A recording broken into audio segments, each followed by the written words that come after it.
నమస్కారం, నేను మీ రేవంత్. సో మనం ఈ జూన్ 15-16 తారీఖుల్లో ఈ ఫైనాన్షియల్ మార్కెట్స్ లో ఉన్నటువంటి ఇన్వెస్ట్మెంట్ వెహికల్స్ మీద awareness and educative webinar conduct చేయబోతున్నాం. రిజిస్ట్రేషన్ కోసం కిందున్న నెంబర్ కి కాల్ చేసి రిజిస్టర్ చేసుకోండి.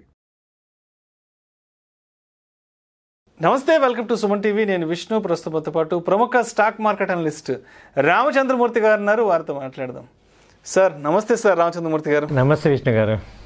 సార్ రామచంద్రమూర్తి గారు, ఈ సోషల్ మీడియాలో, ఈ నేషనల్ మీడియాలో ఎక్కడ చూసినా కూడా ఈ స్టాక్ మార్కెట్స్కి సంబంధించి అమిత్ షా చేసిన వ్యాఖ్యలు, అదేవిధంగా నరేంద్ర మోదీ గారు చేసిన వ్యాఖ్యలు బాగా హాట్ టాపిక్గా నిలిచిపోయాయి.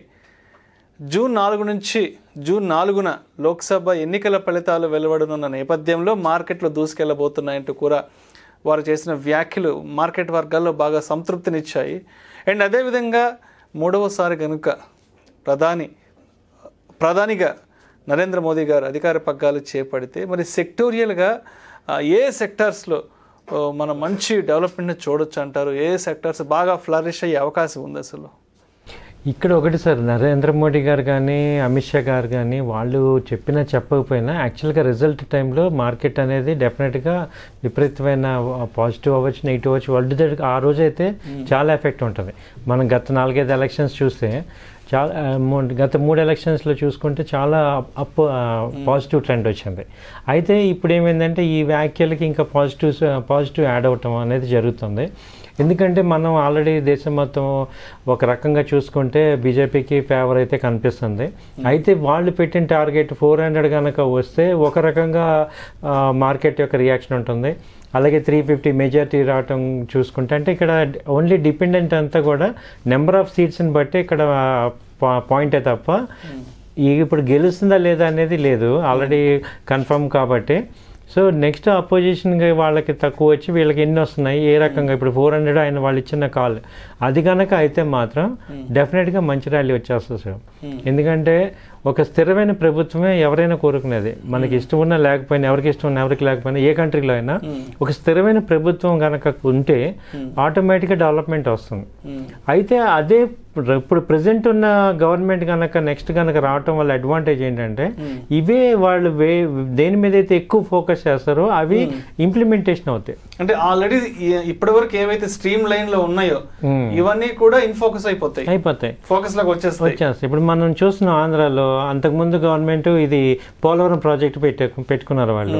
ఇక్కడ ఇప్పుడు 5 ఏళ్ళు అయినా కానీ కొత్త గవర్నమెంట్ రావడం వాళ్ళ విధానాలు వేరే విధానాల వల్ల అది ఆగిపోయింది.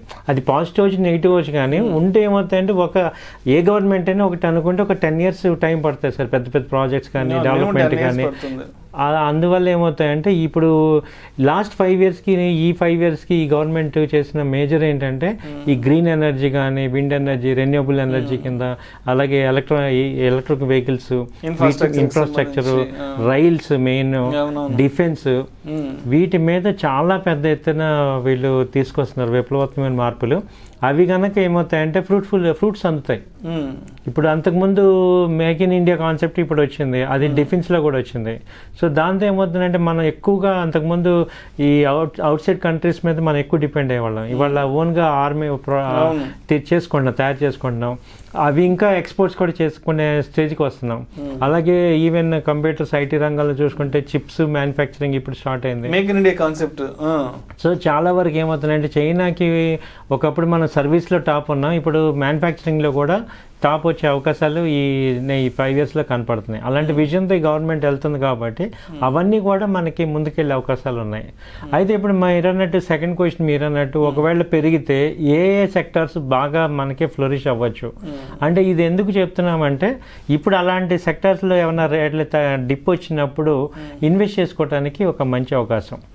అయితే ఇంకొక కాస్ట్ ఏం చెప్తున్నామంటే ఇప్పుడు మీరు చాలామంది ఏంటంటే ఈ ఆప్షన్స్ అని ఫ్యూచర్స్ అని ఆ రోజు ఆప్షన్స్ కొన్ని హెవీగా ఇదవుతున్నారు కాబట్టి అవి మీరు ఎక్కువ మంది ఓన్ మనీ కాకుండా మీరు ఈక్విటీస్లో ఉంటే ఒకవేళ తగ్గినా కానీ అనుకున్నట్టు అవ్వకపోయినా మళ్ళీ రికవర్ అయ్యే అవకాశాలు ఉంటాయి.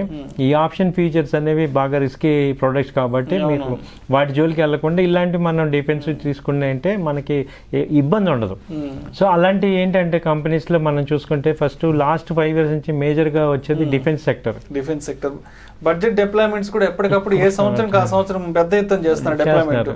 వాటిలో హాల్ అనే కంపెనీ మనకి రాకెట్ లాగా వెళ్తుంది, హెలికాప్టర్స్ ఇవి కూడా తయారు చేస్తున్నారు. అలాగే బిఈఎల్ ఉంది, వాళ్ళు ప్రభుత్వ కంపెనీలన్నీ. మొన్న ఇంకా అడ్వాంటేజ్ ఏంటంటే ఈ ఇప్పుడు స్పేస్లో కూడా మనం విజయాలు సాధించాం కాబట్టి అవి కూడా ఇప్పుడు ఇంకా ఎక్స్టెన్షన్ అయ్యే అవకాశాలు బాగా ఉన్నాయి. స్పేస్లో మనం అంటూ ఒకటి క్రియేట్ చేసుకున్నాం, వాటికి సంబంధించిన కంపెనీలన్నీ మనం లిస్ట్ అవుట్ చేసుకున్నాం, ఆల్రెడీ చాలాసార్లు చెప్పాం. ఆ కంపెనీలు కూడా బాగా పెరిగే అవకాశాలు ఉన్నాయి. వాటిలో మనం ఈ బిఈఎల్ కానీ బిహెచ్ఎల్ అలాగే ఈ యొక్క డిఫెన్స్ కంపెనీస్ అన్నీ. అలాగే నెక్స్ట్ పెద్ద ఎత్తున రెవల్యూషన్ అంతా కూడా ఈ రైల్వేలో జరుగుతుంది. రైల్వే మోడల్స్ మారటం, వందే మాతరం, బుల్లెట్ ట్రైన్స్, తర్వాత ఈ ట్రైన్స్ యొక్క బోగీలు షేప్స్ ఇప్పుడు లగ్జరీగా రావటం, ఇంటిగ్రల్ కోచెస్ ఇలా రావటం అనేది మనం ఫారెన్ కంట్రీస్లో ఉన్నది ఇక్కడ మనం చూస్తున్నాము. సో వాటికి కూడా పెద్ద మూమెంట్ ఉంటుంది. సో ఈ రైల్వే స్టాక్స్లో తీసుకుంటే చాలా వరకు మంచి కంపెనీస్ ఉన్నాయి. ఇప్పుడు ఇండియన్ రైల్వే ఫైనాన్స్ కార్పొరేషన్, అలాగే రైల్ వికాస్, అలాగే రైల్టెల్, కంటైనర్ కార్పొరేషను. సో ఇలాంటివి బాగా టెట్రాగ్రాఫ్, ఈ కంపెనీలన్నీ కూడా రైల్ కంపెనీలు, ఇవన్నీ మంచిగా మూవ్మెంట్ వచ్చే అవకాశాలు కనపడుతున్నాయి. ఆ తర్వాత మూడో సెక్టర్ తీసుకుంటే మనకి ఇన్ఫ్రాస్ట్రక్చర్ పెద్ద ఎత్తున మనం చూస్తే రోడ్లు కానీ, ఇన్ఫ్రాస్ట్రక్చర్ బిల్డింగ్స్ కానీ, అలాగే సిటీస్లో డెవలప్మెంట్ కానీ. అప్పుడు అంతకుముందు టాప్ 5 సిటీస్ కాకుండా ఇప్పుడు ఒక 100 మిడ్ క్యాప్ సిటీస్ తీసుకున్నారు. సో వాటన్నిటిని ప్రమోట్ చేయటం, వాటిలో ఎయిర్పోర్ట్స్ అని ఇవన్నీ తీసుకురావటం, ఐటీ కంపెనీస్ తీసుకురావటం, ఇవన్నీ కూడా పెద్ద ఎత్తున ప్రమోటింగ్ యాక్టివిటీస్ జరుగుతున్నాయి. కాబట్టి ఆ ఇన్ఫ్రాస్ట్రక్చర్లో తీసుకుంటే మనకి మేజర్ ఎల్ఎన్టీ ఒకటి, ఎన్సీసీ, ఇలా ఇన్ఫ్రాస్ట్రక్చర్ కంపెనీస్. దాంతోపాటు ఏంటంటే ఈ రియల్ ఎస్టేట్ కంపెనీస్ కూడా పెద్ద ఎత్తున గ్రో అవుతున్నాయి. ఇప్పుడు ఈ real estate development, Godrej development ఉంది. అలాగే ఈ యొక్క వాళ్ళు ఏంటంటే ఇప్పుడు సిటీస్లో విల్లాస్ కట్టడం, ఇప్పుడు లోదా కానీ ఇలా వీళ్ళకి కూడా మంచి గ్రోత్ ఉంది.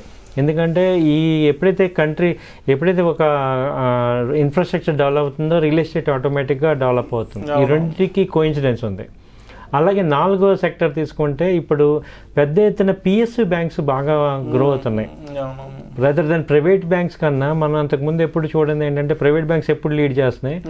అలాంటిది వాళ్ళ హెచ్డిఎఫ్సి బ్యాంక్ కానీ, కోటక్ బ్యాంక్ కానీ ఏమీ పెద్ద గ్రోత్ రావట్లేదు. కానీ ఈ union bank, SBI, Canara bank అసలు ఇవైతే ఆగట్లేదు అసలు.